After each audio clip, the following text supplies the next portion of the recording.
हमारा व्यक्तित्व तथा विशेषताएं अलग हैं।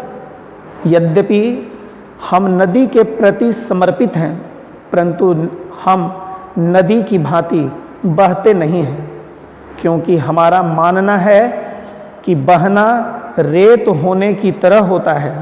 रेत होने से तो हमारा अस्तित्व ही समाप्त हो जाएगा। अगर मनुष्य रेत बन जाए तो बिखर जाएगा, उसके जीवन में बिखराव आ जाएगा। मनुष्य ऐसा नहीं है।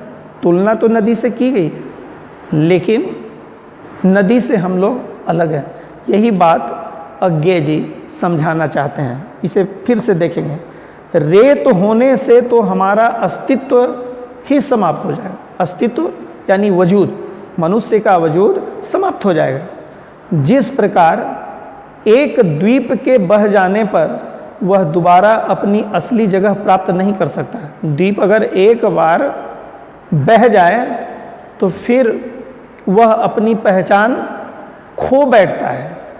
रेत बन जाने पर वह किसी काम का नहीं रहता।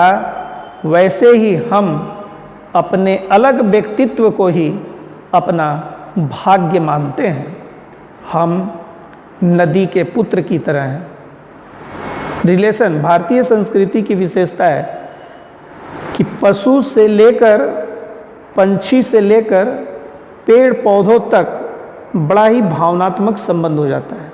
देखिए, हम लोग पीपल के पेड़ की पूजा करते हैं।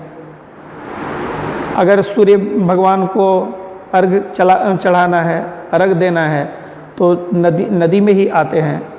नदियाँ बड़े काम की हैं। उसके रेत भी जो बिखर जाते हैं ना, वो भी भवन निर्माण में कार्य आते हैं। लेकिन मनुष्य का जीवन ऐसा जीवन नहीं है कि हम रेत बन जाए। रेत का अर्थ हो गया बिखर जाना, और मनुष्य जो है ना एक विवेकशील प्राणी है।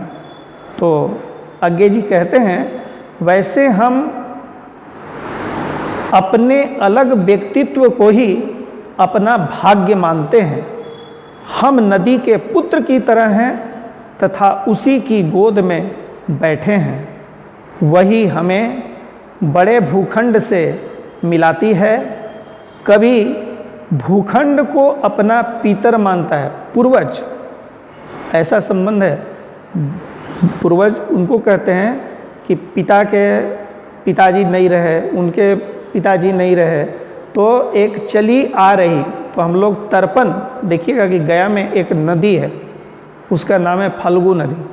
तो फल्गु नदी में लोग श्राद्ध करने जाते हैं अपने माता पिता का। तो ये जीवन में सुख से लेकर दुख तक नदियाँ, देखिएगा कि नदियों में लोग अपने पिताजी की, दादाजी की अस्थियाँ प्रवाहित कर देते हैं। तो नदी का बहुत ही महत्व है। अज्ञेय जी कहते हैं कि कभी भूखंड को अपना पितर मानता है, पूर्वजों के रूप में, कि वही पूर्वज जब जीवित अवस्था में थे तो पालन पोषण, कौन बेटा खाया नहीं खाया, बेटा पैर पर पढ़ाना लिखाना।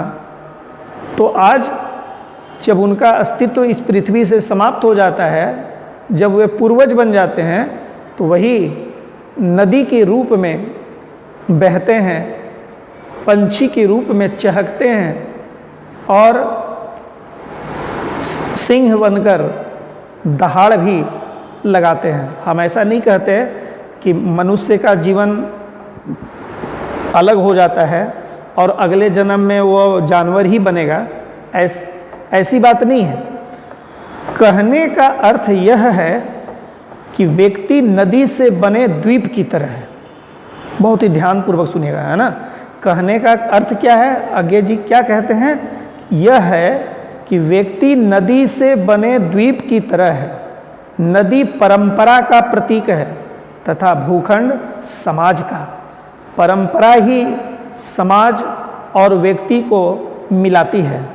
यद्यपि द्वीप बड़े भूखंड का ही एक भाग है, पर नदी के कारण उसका अस्तित्व अलग है। वैसे ही व्यक्ति भी समाज का अंग है। सामाजिक परंपराएं न हो, यदि सच कहा जाए तो परंपराएं उसे विशिष्टता प्रदान करती है, विशेष पहचान बनाए रखती है। यदि सच कहा जाए तो सामाजिक परंपराएं न हों तो व्यक्ति की अलग पहचान करना संभव नहीं है। कवि का कथन सत्य है। तो हम लोग आज की कक्षा यहीं समाप्त करते हैं और कल दूसरे दिन हम लोग दूसरी कविता पढ़ेंगे। तो आज की कक्षा हम समाप्त करते हैं। धन्यवाद।